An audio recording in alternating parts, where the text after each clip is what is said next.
Mesdames et messieurs, en termes de chiffres, le CIM Sénégal 2023 a retenu 110 exposants, 34 sponsors, 1 pays et 881 participants. Pour ce qui concerne les points saillants, il faut noter que nous avons discuté autour de 9 sessions thématiques animées par plus de 75 intervenants et les échanges ont permis de relever certaines questions, à savoir les géosciences et l'exploitation responsable des mines, défis et opportunités pour le développement économique et social, le cadre juridique et réglementaire pour une exploitation minière responsable, les impacts environnementaux et sociaux de l'exploitation minière, la gestion des risques dans l'exploitation minière, le financement du secteur minier ouest africain.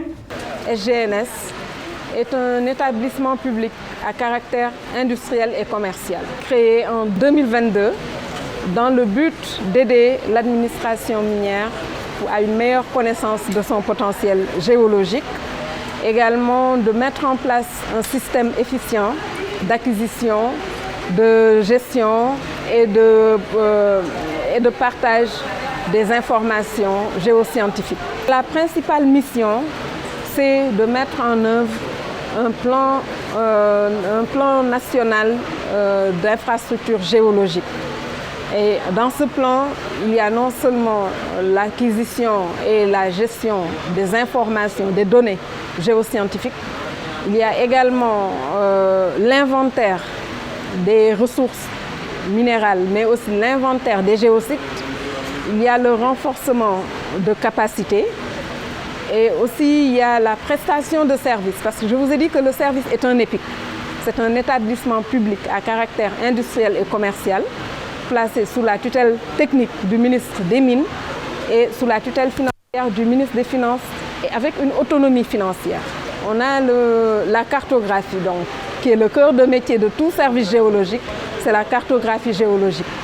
Également, nous avons la formation, le renforcement de capacité, les analyses, parce qu'un service géologique national se doit d'être doté d'un laboratoire.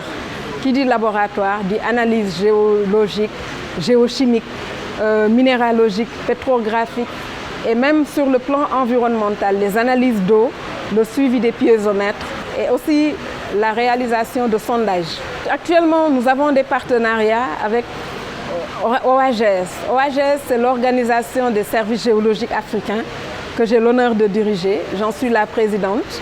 Et donc, c'est une organisation qui regroupe tous les États africains. Actuellement, nous avons 40 États actifs. Ça veut dire quand on dit États actifs, c'est des États qui participent à nos réunions, qui viennent aux rencontres, aux assemblées générales et qui réagissent. Nous avons aussi un partenariat avec EuroGeoSurvey. C'est l'organisation des services géologiques européens. Et dans le cadre de ce partenariat qui lie aussi OAGS et EuroGeoSurvey, nous développons un programme qui est un programme d'appui à la formation des cadres des services géologiques. En plus, l'un des partenariats dont on peut se vanter avec OAGS, c'est un partenariat avec l'Union africaine. Donc nous avons signé un protocole d'entente avec l'Union africaine.